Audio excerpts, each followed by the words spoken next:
മുഖ്യമന്ത്രി അറസ്റ്റിൽ എന്നുള്ള വാർത്തകളാണ് പുറത്തുവരുന്നത്. ഇഡിയുടെ റെയ്ഡിന് ശേഷം ഡൽഹി മുഖ്യമന്ത്രിയുടെ അറസ്റ്റ് രേഖപ്പെടുത്തിയിരിക്കുന്നു എന്നാണ്. എന്തായാലും എഎപിയുടെ പ്രതികരണം കേൾക്കാം. कानूनी लड़ाई का क्या होगा? हम बिल्कुल सुप्रीम कोर्ट हमने केस फाइल कर दिया है।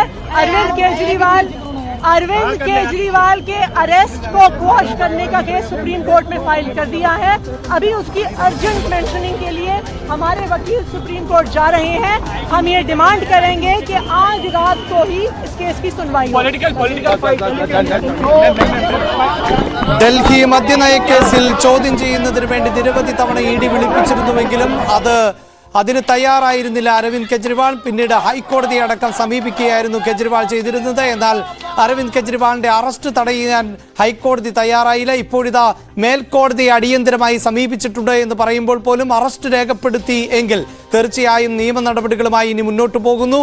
ഇനി ജാമ്യം ആവശ്യപ്പെട്ടുകൊണ്ടായിരിക്കണം സ്വാഭാവികമായും ഇനി മേൽക്കോടതിയെ, സുപ്രീം കോടതിയെ സമീപിക്കാൻ അരവിന്ദ് കെജ്രിവാളിന് സാധിക്കുകയുള്ളൂ. ഡൽഹി മദ്യനയ കേസിൽ ചോദ്യം ചെയ്യുന്നതിന് വേണ്ടിയായിരുന്നു ഇഡി സംഘം നിരവധി തവണ അരവിന്ദ് കെജ്രിവാളിന് നോട്ടീസ് നൽകിയത്. എന്നാൽ ആ നോട്ടീസിൽ ഒന്നും ആവശ്യപ്പെട്ട സമയത്ത് അരവിന്ദ് കെജ്രിവാൾ ഹാജരായിരുന്നില്ല. ഇതിന്റെ അടിസ്ഥാനത്തിൽ ആയിരുന്നു ഇപ്പോൾ ഹൈക്കോടതി, അതായത് അറസ്റ്റ് ഉൾപ്പെടെയുള്ള നടപടികൾ തടയാൻ ഹൈക്കോടതി വിസമ്മതിച്ച പശ്ചാത്തലത്തിലായിരുന്നു ഡൽഹിയിലെ കെജ്രിവാളിന്റെ വസതിയിലേക്ക് വളരെ പെട്ടെന്ന് എൻഫോഴ്സ്മെന്റ് ഡയറക്ടറേറ്റിന്റെ ഉദ്യോഗസ്ഥർ പരിശോധനയ്ക്ക് എത്തിയത്. ആ പരിശോധനയ്ക്ക് ശേഷം ആണ് ഇപ്പോൾ അറസ്റ്റ് എന്നാണ് മനസ്സിലാക്കാൻ സാധിക്കുന്നത്. 8 തവണയായിരുന്നു ഈ വിഷയത്തിൽ ഹാജരാകണമെന്ന് ആവശ്യപ്പെട്ടുകൊണ്ട് ഇഡി നോട്ടീസ് നൽകുകയും ചെയ്തത്. അടിയന്തരമായി വാദം കേൾക്കണം എന്നതുൾപ്പെടെയുള്ള ആവശ്യങ്ങൾ ഉന്നയിച്ചുകൊണ്ട് ഇപ്പോൾ സുപ്രീം കോടതി ഹർജി സമർപ്പിച്ചു കഴിഞ്ഞിട്ടുണ്ട് എന്നാണ് മനസ്സിലാക്കാൻ സാധിക്കുന്നത്. അതിൽ കോടതി എന്ത് നിലപാട് സ്വീകരിക്കും എന്നത് വളരെ പ്രധാനപ്പെട്ടതായി മാറുകയാണ്. വളരെ പ്രധാനപ്പെട്ട ഒരു രാഷ്ട്രീയ നീക്കം കൂടി എന്ന് വേണം ഇതിനെ അനുമാനിക്കാൻ. പ്രത്യേകിച്ച് ലോക്സഭാ തെരഞ്ഞെടുപ്പ് മുന്നിൽ നിൽക്കുന്ന സാഹചര്യത്തിൽ ഇന്ത്യ സഖ്യത്തിന്റെ ഭാഗം കൂടിയായിട്ടുള്ള എഎപിയുടെ പ്രമുഖനായ സ്ഥാപക നേതാവ് അരവിന്ദ് കെജ്രിവാൾ, ഡൽഹിയുടെ മുഖ്യമന്ത്രി അരവിന്ദ് കെജ്രിവാൾ അറസ്റ്റിലായിരിക്കുന്നു. ഇപ്പോൾ വ്യാപകമായ പ്രതിഷേധം ആണ് അരവിന്ദ് കെജ്രിവാളിന്റെ വസതിക്ക് മുന്നിൽ നിൽക്കുന്നത്. മാത്രവുമല്ല, എടുത്തു പറയേണ്ടത് ലോക്പാലുമായി ബന്ധപ്പെട്ട് അന്നാ ഹസാരെ ഡൽഹിയിൽ നടത്തിയ സമരത്തിന്റെ ഭാഗമായി രൂപപ്പെട്ട രാഷ്ട്രീയ പ്രസ്ഥാനമാണ് എഎപി. അഴിമതിക്കെതിരായ പോരാട്ടത്തിലൂടെ രൂപം കൊണ്ട എഎപിയുടെ മുഖ്യമന്ത്രി, അതിന് നേതൃത്വം നൽകിയ അരവിന്ദ് കെജ്രിവാൾ മദ്യനയ അഴിമതിയുമായി ബന്ധപ്പെട്ട് അറസ്റ്റിലാകുന്നു എന്നതാണ് ഏറ്റവും പ്രധാനപ്പെട്ട ഒന്ന്. രാഷ്ട്രീയമായി എതിരാളികളെ കീഴ്പ്പെടുത്തുന്നതിന് വേണ്ടി അന്വേഷണ ഏജൻസികളെ ഉൾപ്പെടെ ഉപയോഗിക്കുന്നു ബിജെപിയും കേന്ദ്ര സർക്കാരും എന്ന വിമർശനം നിലനിൽക്കെയാണ് ഇത്തരത്തിൽ ഒരു അറസ്റ്റ് എന്നതുമാണ് എടുത്തു പറയേണ്ടത്. മിഥുൻ ഉണ്ട് നാഷണൽ ഡെസ്കിൽ നിന്ന്. മിഥുൻ, അറസ്റ്റ് നമ്മൾ പ്രതീക്ഷിച്ചിരുന്നു, പ്രത്യേകിച്ച് ഇഡി ഈ വസതിയിലേക്ക് എത്തുന്നു എന്നറിയുമ്പോൾ. പക്ഷേ ഇത്ര പെട്ടെന്ന് രേഖകൾ അടക്കം സമാഹരിച്ചുകൊണ്ടുള്ള ഒരു അറസ്റ്റിലേക്ക് കടക്കാൻ സാധിച്ചു എന്നാണോ മനസ്സിലാക്കേണ്ടത്?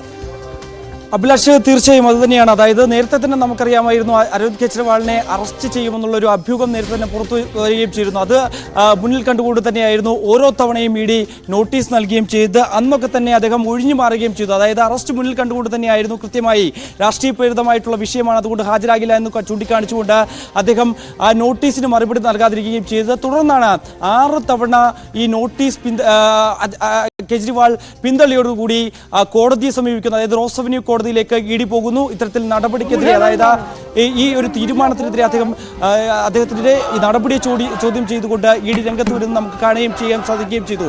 തുടർന്ന് അവിടെ നിന്ന് ഒരു ആശ്വാസ നടപടി അരവിന്ദ് കെജ്രിവാളിന് ലഭ്യമാവുകയും ചെയ്ത ഒരു പശ്ചാത്തലമുണ്ടായിരുന്നു. പക്ഷേ ഇന്ന് കേസ് പരിഗണിച്ചപ്പോൾ, അതായത് ഈ അറസ്റ്റ് ചെയ്യരുത് എന്നുള്ള കാര്യത്തിൽ സ്റ്റേ നൽകാനാവില്ല എന്ന് ഡൽഹി ഹൈക്കോടതി നിലപാട് സ്വീകരിച്ചതോടുകൂടി തന്നെയാണ് ഇതിന്റെ കൃത്യമായ വിവരങ്ങൾ ഇഡിയുടെ പക്കലുണ്ട്. ഈ മദ്യനയ അഴിമതി കേസുമായി ബന്ധപ്പെട്ട കൃത്യമായ ഇടപെടൽ അരവിന്ദ് കെജ്രിവാൾ നടത്തിയിട്ടുണ്ട് തുടങ്ങിയ കാര്യങ്ങൾ നേരത്തെ തന്നെ ഇഡി കോടതിയെ അറിയിക്കുകയും ചെയ്തിട്ടുണ്ടായിരുന്നു. അതായത് നമുക്കറിയാം, നേരത്തെ ഇതുമായി ബന്ധപ്പെട്ട ഉപമുഖ്യമന്ത്രി മനീഷ് സിസോദിയ അടക്കമുള്ളവർ അറസ്റ്റിലാവുകയും ഒപ്പം തന്നെ നിരവധി തവണ ജയിലിൽ കഴിയുകയും ചെയ്ത ഒരു പശ്ചാത്തലമുണ്ടായിരുന്നു. കൂടാതെ തന്നെ അവരുടെ പ്രധാനപ്പെട്ട നേതാവ് കൂടിയായിട്ടുള്ള കഴിഞ്ഞ ദിവസം അദ്ദേഹം രാജ്യസഭാ അംഗമായി അദ്ദേഹം സത്യപ്രതിജ്ഞ ചെയ്യുകയും ചെയ്ത് നമ്മൾ കാണുകയും ചെയ്തു. അദ്ദേഹം തിഹാർ ജയിലിൽ ഇപ്പോൾ കഴിയുകയും ചെയ്തു. അത്തരത്തിൽ പ്രമുഖരായിട്ടുള്ള എല്ലാ നേതാക്കളും ഈ കേസുമായി ബന്ധപ്പെട്ട ആം ആദ്മി പാർട്ടിയുടെ പ്രധാനപ്പെട്ട നേതാക്കൾ ജയിലിൽ കഴിയുന്ന ഒരു സ്ഥിതിവിശേഷമുണ്ടായിരുന്നു. അതിനുശേഷമായിരുന്നു ഈ അരവിന്ദ് കെജ്രിവാൾ കെജ്രിവാളിനെ അറസ്റ്റ് ചെയ്യുമെന്നുള്ള അഭ്യൂഹങ്ങൾ പുറത്തുവരികയും ചെയ്ത ഇന്ന് ഈ സ്റ്റേ ചെയ്യണമെന്നുള്ള തീരുമാനം അല്ലെങ്കിൽ അത്തരത്തിലുള്ള ആവശ്യം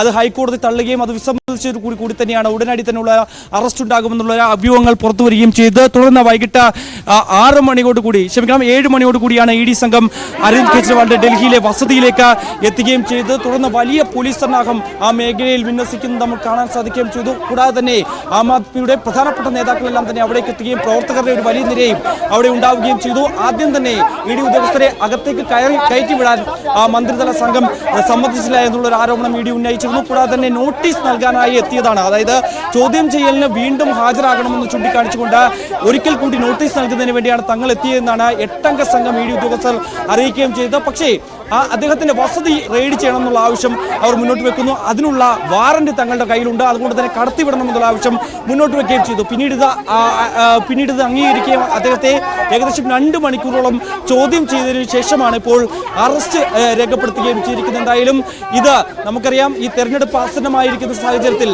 നേരത്തെ ജാർഖണ്ഡിൽ ഹേമന്ത് സോറനെ ഇതേ രീതിയിൽ തന്നെ, അതായത് മണി ലോണ്ടറിംഗ് കേസുമായി ബന്ധപ്പെട്ട് അദ്ദേഹത്തിനെ അറസ്റ്റ് ചെയ്ത് നമ്മൾ കാണുകയും ചെയ്തു. അദ്ദേഹം പിന്നീട് മുഖ്യമന്ത്രി സ്ഥാനം രാജിവെക്കുകയും മറ്റു വലിയ നാടകീയ രംഗങ്ങളൊക്കെ തന്നെ ജാർഖണ്ഡിൽ നമ്മൾ കാണുകയും ചെയ്തതാണ്. അതിന് പിന്നാലെയാണ് വീണ്ടും ഡൽഹിയിൽ അരവിന്ദ് കെജ്രിവാളിനെ അറസ്റ്റ് ചെയ്തുകൊണ്ടുള്ള ഒരു നാടകീയ നീക്കം EDയുടെ ഭാഗത്തും ഉണ്ടായിരിക്കുന്നതിലും നമുക്കറിയാം, സമീപകാലത്ത് EDയെ ഉപയോഗിച്ചുകൊണ്ട് പ്രതിപക്ഷ നേതാക്കളെ ദ്രോഹിക്കുന്ന തരത്തിലുള്ള നടപടികൾ അല്ലെങ്കിൽ രാഷ്ട്രീയ പ്രേരിതമായിട്ടുള്ള കേസുകൾ മുന്നോട്ട് വെക്കുന്നു എന്നുള്ള ആരോപണം പ്രധാനമായും പ്രതിപക്ഷ നേതാക്കൾ മുന്നോട്ട് വയ്ക്കുകയും ചെയ്തായിരുന്നു. അതിന് രീതിയിൽ തന്നെയാണ് ഇപ്പോൾ ഈ ഒരു അറസ്റ്റ് ഉണ്ടാവുകയും ചെയ്തിരിക്കുന്നത്. പക്ഷേ തീർച്ചയായും എന്തായാലും മിഥുൻ ഇപ്പോൾ വളരെ വലിയ സംഘർഷ സാധ്യതകൾ ഉൾപ്പെടെ കാണുന്നുണ്ട്.